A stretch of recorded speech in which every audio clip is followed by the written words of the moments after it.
Alright, let's get right into the weather, everyone. I've got some to talk about with the models, but let's take a look at the precipitation going on here in the mid-Mississippi River Valley. We've got thunderstorms possible across the central areas of Tennessee, heading down towards Mississippi, Alabama, and eastern Louisiana. Much of eastern Louisiana is under flash flood warnings or flood warnings at the current time. Had a lot of rain down and through here and some severe weather reports in Alabama and Mississippi.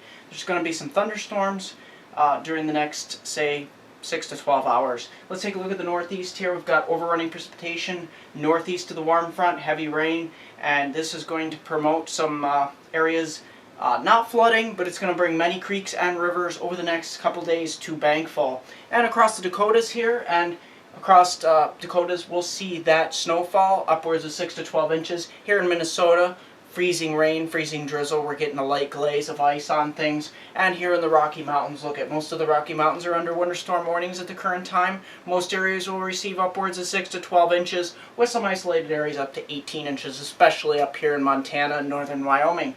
So that's what we've got going on. The northern North Pacific Northwest here, things are quiet. Along the west coast down into California, things are fairly quiet at the current time. You can see the satellite picture, the clouds, you have the jet stream. You can see pretty much where the jet stream is. So let's take a look at the liquid precipitation equivalent amounts here from East Texas on up to, it's mainly going to be in East Texas from Dallas onwards to the Ohio Valley, upwards of 2 to 4 inches of rain, 4.5 inches just around Louisville, Nashville, down to Memphis and Little Rock. These areas could see upwards of 4.5 inches of rain with some of the thunderstorms and overrunning precipitation.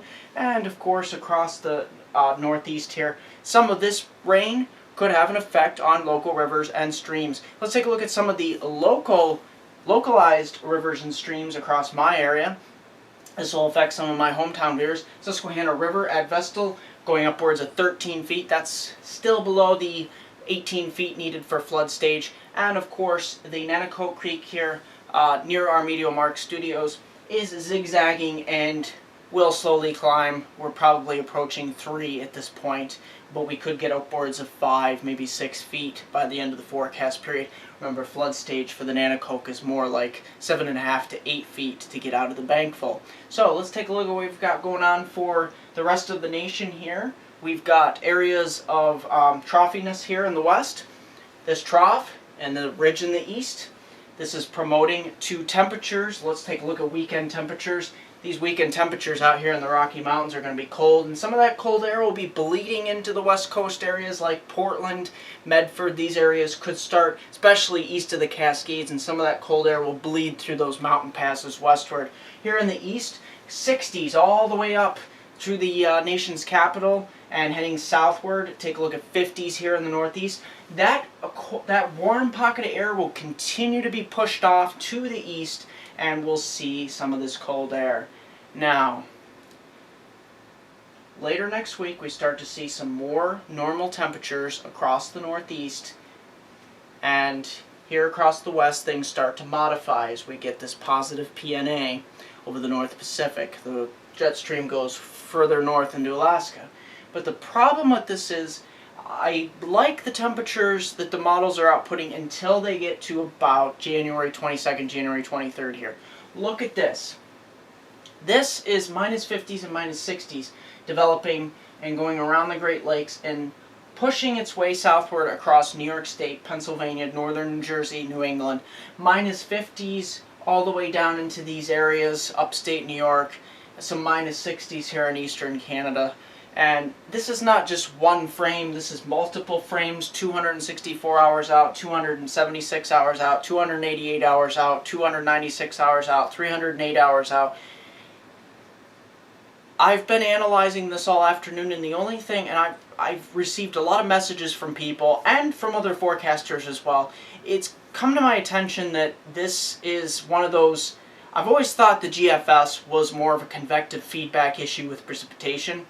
But I'm thinking too that, and many other people have thought as well, that this may be a convective feedback issue, not convective in nature because temperatures are not convective, but as far as temperature wise, this may be one of those scenarios where maybe the GFS is confused on something. Not to say it's going to be cold. Let's take a look at my scenario. let's take my scenario from the 22nd of January through the 25th of January. That's the crucial point because that's looking at the actual high temperatures, not what you just saw. That was quite amazing. When I first saw that, that looked like, wow, that was dangerous, that looked severe, that looked bad. It looked amazing, it looked exciting in a certain way. But let's take a look at what I think was going to happen. The positive PNA pushes that jet stream. This is much advertised, only it's been moved ahead, or moved behind a week. And this jet stream pushes its way across the eastern, digs this trough out, moves the systems up the coast, although there's not going to be many systems to talk about because there's going to be mid-tropospheric warming going on. That system here on the 19th and 20th, let's briefly touch on that. There's going to be low pressure moving up to the Virginias, North Carolina. But this phasing that's supposed to happen with the northern jet stream just still is not happening in the model runs. And with mid-tropospheric warming, it's kind of hard to get systems to phase together going on. So we're going to, at this time, say it's going to be a weak system, an open wave, not a closed low, and it's going to continue to move up off the east coast here with maybe some light snow. But the thing to watch for is the cold. Let's take a look at how cold it's going to be. According to my forecast here, minus teens and minus 20s for lows across the Great Lakes, with highs in the 5, 10, 15 degree range. That is still plenty cold. 5, 10, 15 degrees down to Philadelphia, northern New Jersey, New England, heading on into, say, Ohio here, -5 probably for areas of Chicago, heading up towards the upper Midwest, and here across the west, the Rocky Mountains, it'll stay cold. But we'll start to get kind of a warming trend here in the west.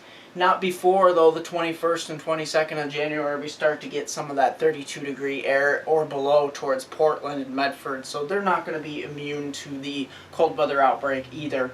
And this jet stream is going to continue to carve out across the east.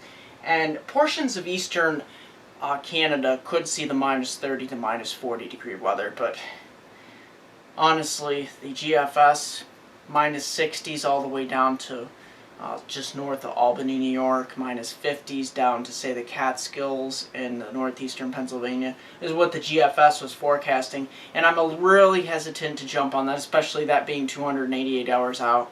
But we have time to work those numbers out, and this is what I really think is going to happen. The models have been pretty good with this, so is the Euro model. The Euro has a very good track record. I'm meteorologist Mark Molnar. Don't forget to join our discussion here live on Facebook at MeteoMark. This is where I post all my micro updates and all that. And we get in forecast discussions, people ask questions, and we kind of learn from each other in that way. And of course, here's my main website for it's not just for my hometown viewers. Anybody across the country or North America can view it. But of course it's tailored to a lot of my hometown viewers because I've got the local creeks, the river gauges, all my Davis soil moisture sensors, my Davis temperature, humidity, dew point, rain gauge, heated rain gauge, whatnot. So all that information is on my, not my Facebook page, my homepage at MeteoMark.com. And don't forget to subscribe to us here on YouTube. Here's a 4-day forecast for my hometown viewers from Binghamton to Elmira and the northern tier counties of Pennsylvania.